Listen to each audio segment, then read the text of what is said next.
Graça e paz para você que nos assiste via online. O texto que eu quero meditar com vocês nessa noite está em Gênesis capítulo 6. O tema dessa mensagem é uma geração que anda a passos largos para o juízo de Deus. Gênesis capítulo 6, nós vamos ver uma geração que foi destruída porque desobedeceu, porque perverteu os seus caminhos. Então, quero ler com vocês Gênesis capítulo 6, os versos 1 a 12. A palavra do Senhor diz assim: Sucedeu que quando os homens começaram a se multiplicar na terra e lhes nasceram filhas, os filhos de Deus viram que as filhas dos homens eram bonitas, e dentre todas elas tomaram as que haviam escolhido. Então disse o Senhor: O meu espírito não permanecerá para sempre no homem, pois ele é carne, e os seus dias serão 120 anos. Naqueles dias os nefilins estavam na terra, e também depois, quando os filhos de Deus possuíram as filhas dos homens, a quais lhe deram filhos. Esses nefilins eram os valentes, os homens de renome da antiguidade. E o Senhor viu que a maldade do homem na terra era grande, e que toda a imaginação dos pensamentos do seu coração era continuamente má. Então o Senhor arrependeu-se de haver feito o homem na terra, e isso lhe pesou no coração. E disse o Senhor: Destruirei da face da terra o homem que criei, tanto o homem como o gado, os animais que rastejam e as aves dos céus, pois me arrependo de havê-los feito. Noé, porém, encontrou graça aos olhos do Senhor. Estas são as gerações de Noé. Ele era um homem justo e íntegro em sua geração e andava com Deus. Noé gerou 3 filhos, Sem, Cã e Jafé. A terra, porém, estava corrompida diante de Deus e cheia de violência. E Deus viu a terra, e ela estava corrompida, pois a humanidade toda havia corrompido a sua conduta sobre a terra. Meu Deus. Amém? Queridos, hoje nós vamos tratar esse texto, um texto cheio de informações. O tema: uma geração que anda a passos largos para o juízo de Deus. Queridos, uma geração a qual nós estamos falando, exceto Noé, estava totalmente corrompida. Essa geração estava totalmente pervertida. Se nós olharmos aí para o verso de número 5, os pensamentos do seu coração, queridos, eram continuamente maus. Não havia tempo de pensar no bem. Esta palavra, meus irmãos, no hebraico, pensamentos com a sua continuidade, era tipo assim: acordei, estou pensando no mal. Estou respirando, estou pensando no mal. Estou fazendo alguma coisa, estou fazendo mal. Então toda essa geração, meus irmãos, estava completamente corrompida, a não ser Noé, que achou graça diante de Deus.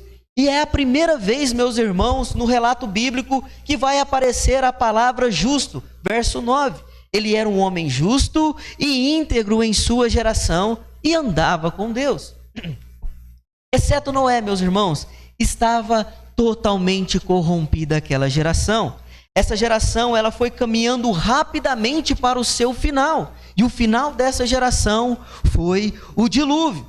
Eles comiam, bebiam, davam-se em casamento e não queriam saber de Deus, não queriam observar os mandamentos de Deus. A perversão tomou conta, a maldade tomou conta e eles caminharam rapidamente para a destruição.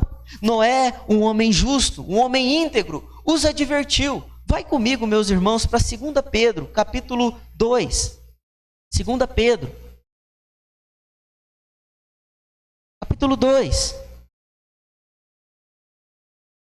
versos 4 a 5. Pois Deus não poupou os anjos quando pecaram, mas os lançou no Tártaro. Algumas traduções vai dizer inferno ou Hades. E os entregou ao abismo de trevas, reservando-os para o juízo.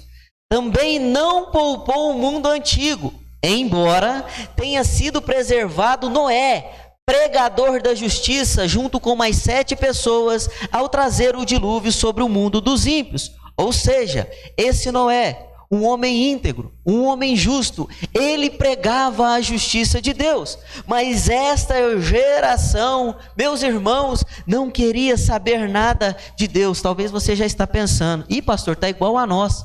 Já já nós vamos chegar lá, irmãos. Uma geração que virou as costas para Deus. Uma geração que faz o que é mal diante de Deus. E observe que Jesus, meus irmãos, lá em Mateus 24, 37 a 39, também advertiu a geração futura, que quando vier o Filho do Homem, meus irmãos, estará da mesma forma, vilipendiando as coisas de Deus, fazendo piada com as coisas de Deus. Irmãos, imagina Noé construindo ali a arca. Aí passa um e fala, esse cara aí é doidão, hein? E esse cara aí está construindo esse grande barco aí, não tem nem água, não chove já tem um tempão. Que lago será que ele vai colocar esse barco? Pastor, aplica nos nossos dias. Eles abrem as fileiras do sambódromo. E na figura de Jesus, eles arrastam o homem, mostrando que Jesus é fraco. Que Jesus é onipotente, que não é onipotente, não é onipresente, não é onisciente. Pegam um crucifixo e introduzem nesse Jesus, na figura desse Jesus. Vilipendiam a igreja do Senhor. Vai de mal a pior, é a mesma coisa que aconteceu na época de Noé. E ainda nessa introdução eu quero te dizer, a nossa geração está caminhando, meus irmãos, para o juízo de Deus. A nossa geração está caminhando para o juízo de Deus. Entenda uma coisa, meus irmãos. Se essa geração não se voltar para Jesus, todos padecerão e ninguém escapará do grande juízo de Deus. Queridos, quando eu preparava esta mensagem, o meu coração ele se encheu de temor e tremor, porque eu comecei a pensar, Deus, é mais latente, tem mais poder nos dias de hoje do que antigamente. Sabe por quê, irmãos? Na época de Noé não havia internet, não havia Instagram, não havia Facebook, lá era no boca a boca. O cara ia no mercado e chegava lá, você viu lá? Está construindo um barco lá, o doidão, ele é a família dele, 8 pessoas. O doidão está construindo um barco. Hoje não, irmãos. Hoje eles postam na internet assim, ó, os crentes doidos, está tudo lá reunido, ó, louvando a um Deus que a gente não vê, realmente eles não vê, não é sacerdócio real é só a gente. Está lá perdendo tempo, passa a vida inteira em santidade, não pega mulher nenhuma, lá crente trouxa. E essa geração vai caminhando de mal a pior, fazendo piadinha com a igreja, fazendo piadinha com você, fazendo coisas, meus irmãos, que fedem as narinas de Deus, caminhando a passos largos para o juízo de Deus. Como uma geração caminha a passos largos? Brincando com as coisas de Deus, se virando as costas para Deus, enquanto nós, irmãos, estamos pregando, arrependam-se, arrependam-se, Jesus está voltando, eles estão rindo da nossa cara. Sabe o que eles estão fazendo? Apressando o juízo de Deus. A irmã Franciele fez uma citação tanto no domingo passado quanto nesse. Parece que a gente prega, né, irmãos? E não há efeito. Parece que a gente fala e não há mudança.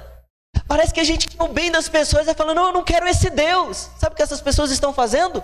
A pressão do juízo de Deus sobre a vida delas. Lá no Evangelho de João, capítulo 3, no último versículo, vai dizer que a ira de Deus permanece sobre eles.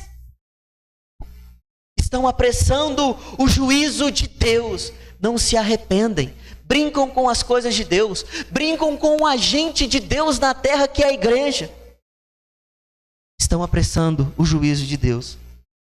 Nesse texto, meus irmãos, nós iremos ver que mostra claramente Deus imperando e aplicando o seu juízo. E nós poderemos analisar se a nossa geração está na mesma situação. Creio que os irmãos têm o mesmo pensamento que eu. A nossa geração está pior do que a época de Noé. E eu explico por quê. Em primeiro lugar, uma geração que destrói os padrões da família estão indo direto para o juízo de Deus. Irmãos queridos, e aqui eu vou trabalhar um pouco do contexto com os irmãos. Volta comigo aí ao capítulo 4, verso 8, para nós entendermos um pouquinho, meus irmãos, como esta geração chegou nessa corrupção total. Capítulo 4, verso 8. Então Caim disse a seu irmão Abel, vamos ao campo. E enquanto estavam no campo, Caim se levantou contra o seu irmão Abel e o matou. O primeiro homicídio descrito na Bíblia. Algo que é abominável perante Deus. Porque, meus irmãos, Deus dá a vida e ninguém tem o poder de tirá-la. Quebrou o padrão. Um irmão matando um irmão. Segundo lugar, a poligamia entra no meio deste texto, meus irmãos, no contexto, para ver a destruição deste povo. Veja comigo no verso 19 ainda do capítulo 4. Lameque tomou para si 2 mulheres. O nome de uma delas era Ada e o nome de outra era Zila. Ou seja, meus irmãos, acompanhe o que está acontecendo na história. Um irmão se levanta contra outro irmão e mata ele. Em segundo lugar, este homem, algo que não era autorizado por Deus, pega outra mulher e agora ele tem 2 mulheres. Ou seja, a poligamia entrou na história. E a partir daí, meus irmãos, só ladeira abaixo. Pastor, traz para os dias de hoje. A minha esposa está ali, ela é testemunha desse fato trágico que eu vou contar. No ano de 2009, meus irmãos, 2008 para 2009, eu entrei no mototáxi lá na cidade de Uberaba. Comecei a trabalhar no mototáxi, estudando, para ver se passava no curso. E foi a forma que eu arrumei de ganhar um dinheiro. E eu conheci uma grande pessoa lá que se tornou um grande amigo meu. Esse homem se chamava Anderson Luiz da Silva. Ele era uma pessoa muito amável e ele tinha mais 2 irmãos no total de 3. E um dia recebemos a notícia: olha, os 2 irmãos do Anderson, um matou o outro. Eles estavam bebendo uma cerveja na porta de casa, eles discutiram, um foi lá dentro da casa, pegou uma faca e esfaqueou o outro até a morte. Mais de 50 facadas. Isso não é conto de carochinha não, viu, irmãos? Eu vivi. Sabe o que aconteceu após isso? O irmão dele foi preso. A mãe dele foi até o delegado e falou: olha, ele esfaqueou o irmão porque meu outro filho tentou me violentar. Era uma mentira. Criando uma grande raiva e ódio no Anderson, que era nosso amigo. Ele foi solto. Ele pega uma corda, meus irmãos, em sua casa, para resumir a história, este que assassinou o irmão e se enforca. O Anderson entrou em grande depressão, foi morar conosco ali no Elzamuí, ficou conosco ali por 2 anos. Era uma pessoa, meus irmãos, piedosa, uma pessoa que ia na igreja, pregava, onde ele via as pessoas, falava de Jesus. Até que, há mais ou menos 6 meses atrás, ele, após ter sofrido um acidente, ter passado por grandes problemas, foi encontrado morto dentro de casa, uma morte natural. 37 anos, meus irmãos, ele tinha. A família foi dizimada por uma discussão. Quando nós olhamos para a palavra de Deus, meus irmãos, nós pensamos assim: isso não acontece nos nossos dias. Acontece. Quando uma sociedade começa a quebrar os padrões da família, tudo vai mal. Quantos casos nós vemos de homens que têm a sua mulher bonita, irmãos, arruma uma feiosa, sem dente na frente, às vezes só tem um dente para doer. O diabo engana ele, engabela ele destrói a família para ir viver essa aventura. E aí sabe o que acontece? A família é destruída, a família é dizimada. Sabe qual é o resultado na sociedade? Uma mulher separada que não consegue mais confiar em ninguém. Um homem que traiu a mulher e pensa: se eu arrumar outra mulher, ela pode fazer isso comigo. E ele leva toda essa carga para a sociedade. O que nós vemos? Uma tragédia. É o que está acontecendo aqui no texto, meus irmãos. Começou com um assassinato, uma poligamia, e terminou com uma sociedade toda corrompida. É por isso, meus irmãos, que quando eu digo aos irmãos: invista na família, é por conta disso. Investe na família. Maridos, ame as suas esposas, como Cristo amou a igreja. Se preciso, morre pela esposa, dá a vida pela esposa. Esposa, amai os vossos maridos. Cuida dele, trata dele. Faz igual a minha esposa. Olha o tanto que eu estou bem, irmãos. Olha de lado para vocês verem. A bichinha fez um pudim semana passada lá. Meu sobrinho estava tudo aí. E nós, Por que eu estou dizendo isso, meus irmãos? Porque uma geração, quando quebra os padrões da família, a sociedade, ela sofre.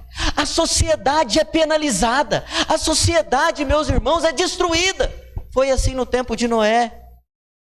Nós olhamos para o contexto e vemos que essa sociedade está corrompida, que é maldade. Mas aonde começou com isso? No assassinato e no adultério. Um homem que pega várias mulheres, a poligamia. Tome cuidado. Uma geração que destrói os padrões da família, ela não tem, meus irmãos, amor a Deus, porque o plano de Deus é a família. Nossa geração está claramente, meus irmãos, destruindo e diluindo os padrões da família.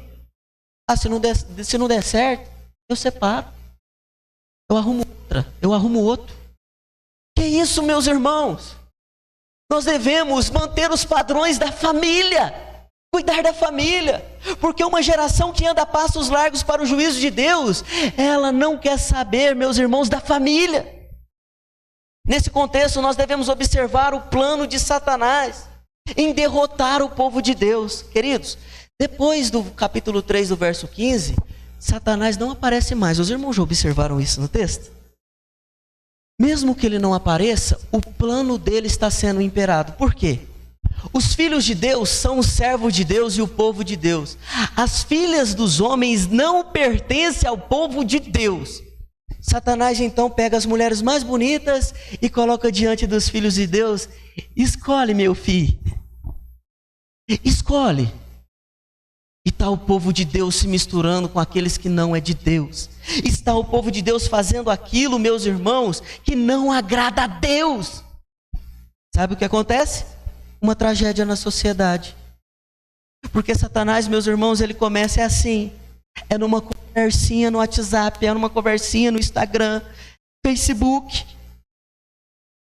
Eu ouvi de um jovem, um grande amigo, e ele com lágrimas nos olhos, ele me disse assim, sabe o que aconteceu? Eu queria ver até onde ia. Queria ver até onde chegava. Destruiu a família dele. Uma sociedade é destruída, meus irmãos, quando os padrões da família são destruídos. Não tenha amizade com esse mundo. O mundo não tem nada para nos oferecer, irmãos, entenda disso. O mundo nos odeia. O mundo odeia a igreja. Não quer fazer pacto, não quer ter amizade. Tiago 4,4. Não tenha amizade com o mundo. Não ame as coisas desse mundo. Não se conforme com o mundo. Ah, não deu certo? Casa de novo. Vamos quebrar padrões? Não. Irmãos, há uma frase que diz assim, regras foram feitas para ser quebradas. Padrões não. Eu discordo da primeira fala. Porque se nós temos uma regra, nós temos que segui-la. Se nós temos um padrão, nós temos que segui-lo. Deus, meus irmãos, espera que nós façamos a diferença. Esta geração, meus irmãos, estava totalmente corrompida. Eles comiam, bebiam e davam-se em casamento. Não é errado a gente comer, beber. Não é errado não. O errado, meus irmãos, é não lembrar dos princípios de Deus. Esta geração virou as costas para Deus e teve a paga do seu pecado, todos mortos no dilúvio, porque deixaram para trás os padrões da família. Em segundo lugar, uma geração que gasta milhões com armamento para destruição. Elas estão trilhando passos largos para o juízo de Deus. Pastor, onde está isso no texto ou no contexto? Volta no capítulo 4, verso 22 comigo. Zila também teve um filho, Tubal-Caim, fabricante de todo o instrumento cortante de cobre e de ferro. E a irmã Tubal-Caim foi Naamá. Queridos, uma geração que está a passos largos do juízo de Deus. Primeiro, ela quebra todos os padrões das famílias. Em segundo, eles investem em armamento. Com todo respeito aqui aos militares que nós temos na igreja. Tá? Dá licença para eu falar um pouquinho sobre isso. Irmãos, este povo começa a investir em armas. Esse povo esquece de confiar em Deus. Começa a confiar no seu próprio braço. O que acontece? Uma geração totalmente destruída. Porque eles começam a pegar armamentos para se proteger. E hoje o que nós fazemos na nossa atual geração? Se você quer paz, se prepare para a guerra. Se você quer paz, se prepare para a guerra. E o que nós vamos fazer? Vamos comprar jatinho. Vamos comprar tanque de guerra. Vamos investir no mergulho. Vamos investir no explosivo. Vamos investir, meus irmãos, na melhor metralhadora. Irmãos queridos, entenda. A guerra não há nada de bonito. Não tem nada de bonito na guerra. Nada. Se você não estudou, eu quero desafiar a você a ler sobre a Normandia. Queridos, lê a história da Normandia. Sai do avião ali, ele pula. Ele não sabia se ele ia chegar vivo lá embaixo. Ele não sabia. Não é, Rony? Ele não sabia. Tá lá a metralhadora .50 pro céu. Tá matando todo mundo. Desembarcam no dia D ali, quando tomaram a praia da Normandia. Irmãos, muitas pessoas morreram naquele dia. Não há nada de bonito na guerra. E o porquê eu estou dizendo isso? Porque desde a antiguidade eles estão investindo em armas. Em vez de investir na palavra de Deus, em vez de temer a Deus, em vez de investir na educação, investem em armas. E sabe o que acontece? Primeiro, começa um assassinato. Segundo, um homem que adota para si a poligamia. Agora, meus irmãos, nós estamos vendo que a sociedade está se armando. Sabe qual é o final disso? O juízo de Deus. Eu não preciso de Deus para nada. Eu tenho armas, tenho tanques de guerra. Os Estados Unidos bate no peito e se orgulha do seu grande exército. A Rússia se orgulha do seu grande exército. A China se orgulha do seu grande exército. Coreia do Norte, não vem não. Vou explodir tudo, hein? Além de vender uns pastel de flango, né? Então, meus irmãos, batem no peito pelos seus armamentos. Na palavra de Deus nós vemos que esta geração foi a ruína. Nações estão gastando milhões. Pessoas, meus irmãos, estão gastando milhões para ver qual é o melhor armamento. E sabe o que está acontecendo? Tirando o olho da guerra, pessoas estão morrendo de fome. Pessoas estão morrendo comendo cachorro na Venezuela. Irmãos, eu ouvi de uma pessoa lá na primeira igreja, tá? Lá não tem coisa na prateleira para comprar. Você pode pedir o que você quiser, mas não tem. Mas o armamento, meus irmãos, está em dia. A munição está em dia. E sabe qual é o resultado disso? Uma geração caminhando a passos largos para o juízo de Deus. Em terceiro lugar, meus irmãos, uma geração que não dá valor à vida ao próximo. Já estamos falando um pouquinho sobre isso. Gastam-se milhões com armamentos, milhões com um monte de outras coisas, mas não olha para o próximo. Queridos, se nós voltarmos um pouquinho, nós vamos ver Lameque que mata 2 homens sem motivo. Sem motivo nenhum. Um pisou no pé, o outro esbarrou nele. Matou. Não dão valor à vida. Nós olhamos para o capítulo 6 e às vezes não entendemos o porquê que essa geração está desse jeito. Mas o motivo dessa geração estar desse jeito é porque, meus irmãos, quebrou-se os padrões da família. Houve assassinato, houve adultério, houve investimento naquilo que não era para a glória de Deus. O assassinato aparece de novo. Não há cuidado com a vida do próximo. Não há, meus irmãos, aquela preocupação com o próximo. O valor da vida humana se torna o mínimo. E tiram-se vidas. Irmãos, eu fico muito triste ao lembrar do caso do Anderson. Porque, meus irmãos, quem conheceu o Anderson era uma pessoa amável. E sabe por que eu cito o nome dele, irmãos? Porque a família dele foi dizimada. Toda ela. O pai está morto. A mãe está num processo de loucura. Um dia nós estávamos lá na casa deles, irmãos, fazendo um culto lá. A mãe dela abaixou a saia e fez as suas necessidades na nossa frente assim, ó. Um processo de loucura, meus irmãos. Aonde vai parar esta geração? Uma geração que não tem os padrões da família. Uma geração que não segue regras. Uma geração, meus irmãos, que investe mais em armas do que na palavra do Senhor. Que teme mais aos exércitos do que a Deus. Aonde vai parar essa geração que não dá valor à vida? Queridos, volta comigo. Eu quero ler a passagem de Lameque, capítulo 4, versos 23. Então Lameque disse à sua mulher Ada e Zila: dai ouvidos à minha voz, escutai, mulheres de Lameque, as minhas palavras, pois matei um homem por me ferir e um rapaz por me pisar. Se Caim há de ser vingado 7 vezes, com certeza Lameque será 70 vezes. Irmãos, a vida não está valendo nada. E sabe o que acontece? Uma geração toda corrompida. Uma geração toda corrompida termina com o juízo de Deus, com o dilúvio.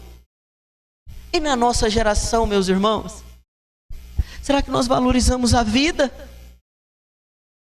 Não vou citar quem aqui na igreja, mas irmãos aqui tiram do bolso às vezes para investir em famílias.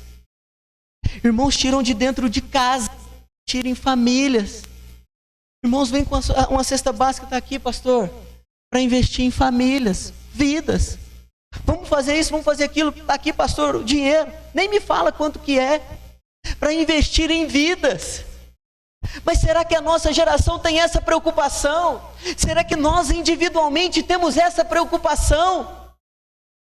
Nós precisamos, meus irmãos, entender que se nós não trilharmos esses passos, o juízo de Deus pode chegar para a nossa geração. Em quarto lugar, uma geração que deixa de buscar a Deus. Quando nós vemos no capítulo 4, versos 26, meus irmãos, nós vemos aqui que na época, quando nasce Enos, o povo começa a buscar a Deus. Observe aí a parte B do versículo. Foi nesse tempo que os homens começaram a invocar o nome do Senhor. No capítulo 6, verso 2 diz: e os filhos de Deus viram que as filhas dos homens eram bonitas dentre todas elas, e tomaram as que haviam escolhido. Ou seja, deixaram de adorar a Deus para se envolver com mulheres. Deixaram de buscar o que era do alto para buscar as coisas desse mundo. Deixaram de olhar para Deus para olhar para as coisas dessa terra. O povo não invocava mais a Deus. O povo não queria mais saber de Deus. O resultado foi o mais trágico possível: a corrupção do gênero humano. A corrupção tomou conta desses homens e mulheres. Irmãos queridos, vamos deixar que isso entre para a nossa geração.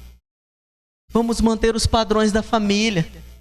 Vamos nos preocupar, meus irmãos, com aquilo que o Senhor já deixou para nós. Vamos, meus irmãos, em vez de gastar com armamentos. Eu gosto de arma, irmãos. Eu tenho a posse de arma. Trabalhei muito tempo com a segurança privada. Gosto.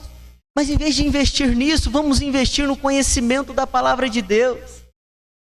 Vamos ministrar para os nossos filhos que eles devem se esforçar para conhecer Deus. Vamos ajudar o próximo. Eu quero dar uma pequena palavra para os irmãos sobre ajudar o próximo. Uma certa feita, paramos num posto, era num sábado, e eu desci do carro, e o pessoal lá dentro do carro forte ficou comentando sobre um haitiano trabalhando no posto. E um deles disse assim: está tomando o lugar de um brasileiro, ó. Tomando o lugar de um brasileiro. Poderia ter um brasileiro trabalhando aí. E aí, meus irmãos, começou aquele burburando ali dentro do carro, né? Pegamos o almoço, voltamos para dentro do carro, estava fazendo umas horas ali. E eu disse a eles, falei: olha, vocês já viram a situação que esse povo vive lá no Haiti? Vocês já viram como é que esse povo vive lá? Vocês já viram, pesquisaram, entraram na internet? Aí eles começaram a piada, e lá vem o irmão. Lá vem o irmão. Crente que não sei o quê. As pessoas não se preocupam com o próximo. Irmãos queridos, está tendo uma sala para venezuelanos lá na primeira igreja. Se você olhar para eles assim, é de dar dó. Nós está tudo aqui bem bonitinho, ó. Então é nas pessoas assim, a pele chega a estar cortando, está parecendo um deserto. Tem dinheiro para passar um creme. É bom, né? A gente vem com um cremezinho, né? Nós precisamos, meus irmãos, cuidar das outras pessoas. Sabe por quê? Nós temos muitos problemas espirituais para enfrentar. Vai comigo aí para Lucas, capítulo 18, verso 8. Quais problemas nós temos a enfrentar ainda? E problemas espirituais. Capítulo 18, verso 8. Digo-vos que depressa lhes fará justiça. Contudo, quando vier o Filho do Homem, achará fé na terra?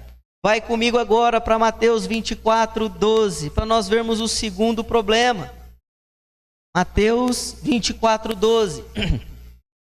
E por se multiplicar a maldade, o amor de muitos se esfriará. Guarde essas duas primeiras palavras, fé e amor. Vai comigo, meus irmãos, para 2 Tessalonicenses, capítulo 2, verso 3. Ninguém vos engane de modo algum, pois isso não acontecerá primeiro, sem que venha a apostasia. Por que você está citando esses textos, pastor, e aplica eles? Queridos, a nossa geração vai de mal a pior. A nossa geração está igual nos dias de Noé, casando, dando-se em casamento, não querendo saber de nada, quebrando os padrões das famílias, investindo em armamento, investindo, meus irmãos, só em nós, não procuramos saber do próximo, não queremos saber de buscar a Deus. E aí sabe o que acontece? Problemas espirituais, a fé, o amor e a apostasia ficam longe de nós. Queridos, atente-se, nós estamos no fim. Nós estamos caminhando para o juízo de Deus. Esta geração é má, é corrupta. Se você não conhece ninguém que divorciou, eu posso te citar uns 10. Eu conheço mais uns 20 que traiu uma mulher. Falo mulher, mas tem mulher também que trai o homem, viu? Porque às vezes a gente fica tanto em cima da mulher, né? Pondo mais culpa na mulher, mas a culpa é do homem também. Por que eu estou dizendo isso, meus irmãos? Porque essa geração foi destruída. Porque a maldade tomou conta de todos os setores daquele povo. Se você olhar novamente para o verso 5, toda a imaginação dos pensamentos do seu coração era continuamente má. É uma palavra difícil, meus irmãos, de mastigar ela. Mas nós precisamos nos atentar que nós somos povo de Deus e nós não podemos entrar por este caminho. Nós devemos prezar pelos padrões da família. Nós precisamos prezar, meus irmãos, pelo investimento na palavra de Deus. Nós precisamos prezar pelo amor ao próximo. Nós precisamos prezar em primeiro lugar, buscar a face de Deus. Em quinto e último lugar, uma geração que Deus não quer mais agir devido aos pecados da humanidade. Queridos, Deus não agia mais, Deus não falava mais, porque os pecados da humanidade ardiam em suas narinas. E aí eu te pergunto, por que Deus não age no nosso meio mais? Por que será, meus irmãos, que nós oramos e pessoas não são curadas? Por que será que nós não vemos a operação de milagres? Por que será que nós não impomos as mãos nas pessoas e elas são curadas naquele momento? Essa humanidade vai de mal a pior. Essa humanidade faz tudo o que é ilícito perante Deus. E nos dias de Noé, quando olhamos para o verso 7 do capítulo 6, disse Deus: destruirei da face da terra o homem que criei. Porque eles pecavam, não queriam saber de Deus, nem dos princípios de Deus. Queridos, a minha alma ficou abalada quando eu preparava essa mensagem, porque eu disse: meu Deus, tem misericórdia dessa geração, tem misericórdia desse povo, acorda esse povo, para prezar pela família, para prezar pelo investimento na palavra do Senhor, para prezar pelo amor ao próximo, para prezar na busca por Deus, para que nós possamos viver grandes milagres. Deus viu que a terra estava completamente corrompida. E hoje, meus irmãos, a terra está completamente corrompida novamente. Mas pela graça do nosso Senhor e Salvador Jesus Cristo, nós somos salvos, justificados pela fé, e isso não vem de nós, é dom de Deus. Mas, meus irmãos, nós temos que fazer diferença, porque quando as nossas famílias vão mal, a sociedade vai mal. Se a sociedade está do jeito que está, é porque houve um rompimento, meus irmãos, um rompimento, uma ruptura na família. Quebraram os padrões, assim como foi no tempo de Noé. Entenda, você que me assiste, em breve, Deus julgará todas as nações. Estes homens se esqueceram de Deus, se afastaram de Deus, preferiram as coisas deste mundo do que as coisas de Deus, e sofreu o juízo de Deus. Ouço sempre por aí: por que um Deus tão amoroso deixou isso acontecer? Por que não procura esse Deus tão amoroso quando vai tudo bem? Por que não preza por esse carinho, este amor quando está tudo bem? Mas depois quer colocar perante esse Deus. Irmãos queridos, vamos fazer a diferença, porque aquela geração foi destruída por causa do pecado. E a nossa geração está caminhando a passos largos para o mesmo juízo de Deus. Queremos uma sociedade diferente? Sejamos uma igreja diferente. Queremos ver o mundo sendo transformado? Nós precisamos ser diferentes. Se o mundo não ama, nós devemos amar. Se o mundo prega a separação, nós pregamos a união da família. Se o mundo está querendo guerra, nós queremos a paz que só Jesus pode dar. Se o mundo está virando as costas para Deus e não quer buscar este Deus, nós vamos guardar os nossos pés quando entrarmos na casa do Senhor e buscá-lo em espírito e em verdade. Nós devemos, meus irmãos, fazer a diferença. Eu sei que a palavra é difícil, viu, irmãos? Não é fácil, não. Às vezes a gente passa a semana inteira, eu vou lá escutar uma palavra hoje, mas corrige quem Ele ama. Corrige quem Ele ama. Talvez você precise endireitar os caminhos. Talvez você que me assiste está entregue à pornografia, ao alcoolismo, ao adultério, ou você já cometeu vários crimes. E se você continuar neste caminho, você passará a eternidade longe de Jesus, tendo a paga do pecado no inferno. Esse recado é para nós também. Endireitai os caminhos, endireitai as veredas. Se queremos uma geração diferente, precisamos fazer a diferença. Esta geração corrupta, que só via maldade, foi destruída. Essa também está caminhando. Mas nós que somos o sacerdócio real, a geração eleita, podemos fazer a diferença. Amém? Queridos, eu quero orar com vocês.